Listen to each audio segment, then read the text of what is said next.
J'ai créé ma conciergerie au mois d'août 2023 et j'ai eu mon premier bien en gestion au mois d'octobre. Il s'agit d'un appartement situé en banlieue rouennaise et dans cette vidéo, je vais te dire si j'ai toujours la gestion de ce bien. Mais avant, pensez à vous abonner, liker, partager. Cela me soutiendra et m'aidera dans le référencement à ce que mon contenu soit de plus en plus vu. Je vais te révéler les raisons qui font que j'ai décidé d'arrêter la collaboration avec le propriétaire et par conséquent d'arrêter de gérer son appartement. Mais tout d'abord, il faut savoir que j'avais signé un contrat de 3 mois avec ce propriétaire, un contrat qui allait du 8 octobre jusqu'au 8 janvier avec possibilité de renouvellement. Maintenant, je vais te dire pourquoi j'ai décidé d'arrêter. La première raison qui fait que j'ai décidé d'arrêter, ce sont mes relations avec le propriétaire. Je trouvais que celui-ci était très désagréable, très directif, me parlait très mal. Je recevais des messages tous les jours pour me dire ce que j'avais à faire. Or, j'estime que je sais comment gérer un bien. Et si ce propriétaire m'a confié la gestion de son appartement, c'est qu'il avait besoin de mes services. Je n'ai rien dit les 3 premières semaines parce qu'il y avait eu des problèmes avec l'agent de ménage.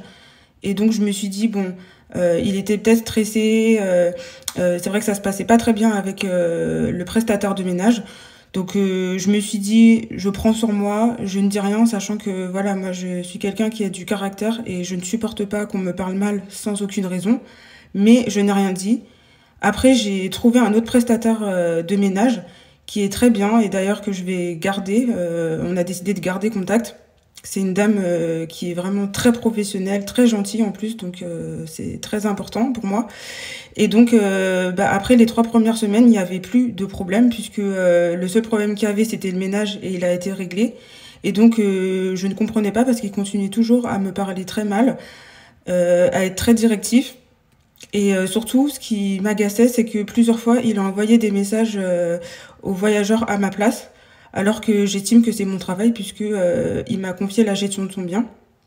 Et donc, c'est à moi de répondre aux voyageurs, c'est à moi de gérer à sa place. Donc, j'estimais qu'il n'avait pas à faire ça. Donc, après, ce qui s'est passé, c'est que à partir du mois de novembre, donc un mois après avoir commencé la gestion de son appartement, enfin après avoir commencé à gérer, et j'ai décidé de plus me laisser faire et donc j'ai commencé à lui répondre, à le remettre à sa place et je m'étais même dit que j'allais arrêter le contrat parce que j'en pouvais plus de sa manière de faire. Après je me suis dit bon Jade, c'est pas grave, prends sur toi, ça va s'améliorer, il va peut-être changer, etc. Et j'ai vu qu'au mois de décembre c'était exactement pareil, il était toujours aussi exécrable. Et donc, je me suis dit, bon, là, c'est sûr que je vais pas poursuivre la collaboration. En tout cas, je vais pas renouveler le contrat parce que, pour moi, c'est juste plus possible. Et lorsque je lui ai annoncé que je n'allais pas poursuivre la collaboration début janvier, je lui ai envoyé un mail. Il m'a menacé, en fait, de pas me payer le mois de décembre qui était dû. Parce qu'effectivement, dans mon mail, j'ai été assez cash. Je lui ai dit que moi, je voulais pas continuer la collaboration avec lui parce que j'avais trouvé qu'en fait, il était très directif, très désagréable. Et que moi, j'avais pas créé mon entreprise pour me faire mal parler. Et surtout, j'avais le choix de pouvoir choisir mes clients. Donc, pour moi, le relationnel, c'est quelque chose qui est très important de manière générale. Et surtout, dans ce type de métier de conciergerie, le relationnel est hyper important. Donc voilà, moi je pouvais pas continuer comme ça. Donc c'est pour ça que je lui ai dit ça et je pense qu'il l'a pas apprécié. Et donc il voulait pas me payer le mois de décembre qui était dû. Donc j'étais obligée de batailler et de le menacer pour qu'il me paye. La deuxième raison qui fait que j'ai décidé d'arrêter, c'est parce qu'il y avait des choses qui me dérangeaient au niveau de l'appartement du propriétaire.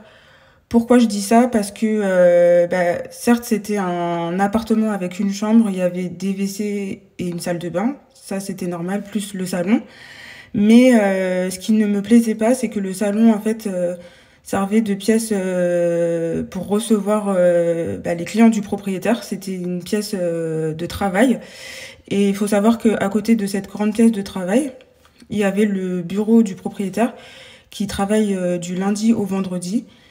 Et donc, il était tout le temps présent dans l'appartement, ce qui fait que les voyageurs, s'ils n'étaient pas dans leur chambre, ça allait. S'ils étaient hors de l'appartement, du coup, il n'y avait pas vraiment de problème, mais par contre, quand ils étaient dans l'appartement, il pouvait y avoir des problèmes puisque il n'autorisait pas en fait le propriétaire, les personnes à rester dans le salon.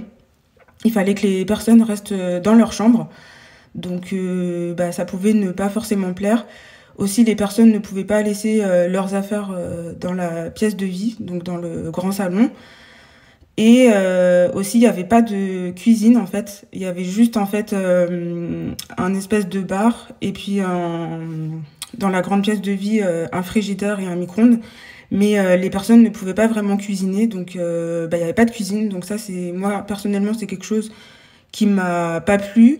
Et j'ai eu aussi des remarques des voyageurs qui ont dit effectivement qu'il n'y avait pas de cuisine. Donc voilà, par rapport à l'appartement lui-même, il y avait quand même toutes ces raisons-là qui font que voilà, moi c'est pas un appartement que j'avais envie de garder en gestion. La troisième et dernière raison qui fait que j'ai décidé d'arrêter et qui est liée au point précédent, c'est la rentabilité. En effet, pour moi, j'estime que cet appartement n'était pas assez rentable à mon goût, parce qu'il faut savoir que je gagnais un peu moins d'une centaine d'euros par mois. Donc je trouve que c'est vraiment pas beaucoup au vu de la gestion du travail fourni. Le meilleur mois que j'ai fait, c'était au mois d'octobre, donc le premier mois où j'ai gagné 116 euros, notamment grâce à la vente d'un service additionnel à un voyageur. Mais sinon, voilà, je gagnais tout le temps moins de 100 euros. Donc, mais pourquoi je gagnais cette somme et qui était si faible?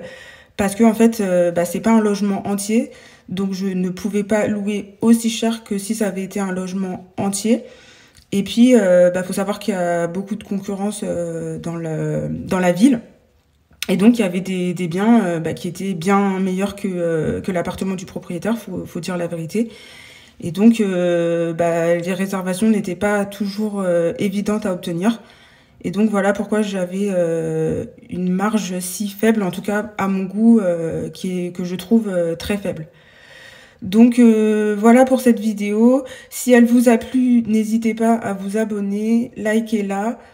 Je vous dis à très bientôt pour une prochaine vidéo. Prenez soin de vous. Bye bye!